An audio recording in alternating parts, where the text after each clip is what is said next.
हो तू विसरली असशील. मी स्वतः तुला फाईल पाठवली होती न्यू एम्प्लॉईजची. अच्छा.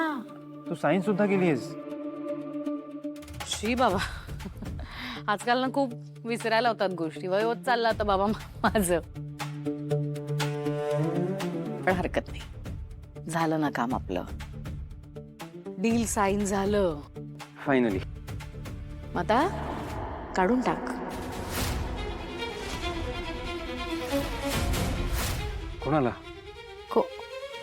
कोणाला म्हणजे काय ती शर्वरीला कामावरून काढून टाक ना.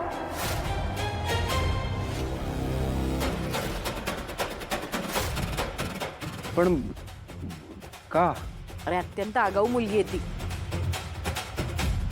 अशी आगाऊ माणसं नकोत बाबा आपल्या कंपनीत कामाला. तिच्यासारख्या 100 मिळतील आपल्याला हुशार मुली, आहे की नाही?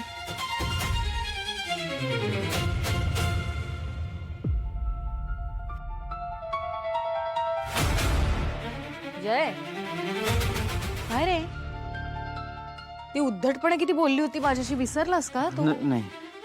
मग कामावरून काढून टाक ना तिला आणि चला रे जेवायला. पण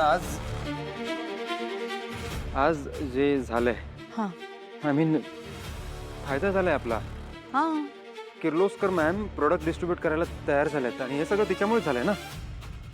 हो. मग तिचं कौतुक करायचं सोडून असं काढून. अरे असं काय करतोस? कौतुक झालं की नाही त्या कॉन्फरन्स रूम मध्ये सगळ्यांनी टाळ्या वाजून ओरडून ओरडून कौतुक केलं. कमी वाटतंय का?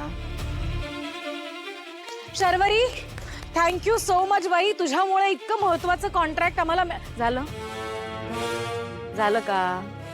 आता काढून टाक तिला. असं काय रे? बाकीच्यांना काय सांगायचं? कशाला काय सांगायला पाहिजे? आपण एका प्रोजेक्टसाठी एका प्रेझेंटेशनसाठी तिला हायर केलं होतं. ते प्रेझेंटेशन संपलं, झालं काम. पगार देतो ना आपण तिला. आणि तू काही कोणाला आन्सरेबल नाहीयेस आणि मी तुला आन्सरेबल नाहीये. पण तिला काय रिझन द्यायचं? जय, किती स्ट्रेस घेतोस? तिला कशाला काय रिझन द्यायला पाहिजे? कोण आहे ती? नाही बाबा, ती अत्यंत आगाऊ मुलगी आहे. आगाऊपणे विचारूही शकते. या शर्वरी परबला कुठलंही इंटिमेशन न देता काढून कसं टाकला असं वगैरे विचारायचा प्रयत्न केला. 2 महिन्याचा एक्स्ट्रा पगार दे बाबा आणि विषय संपो एकदाचा.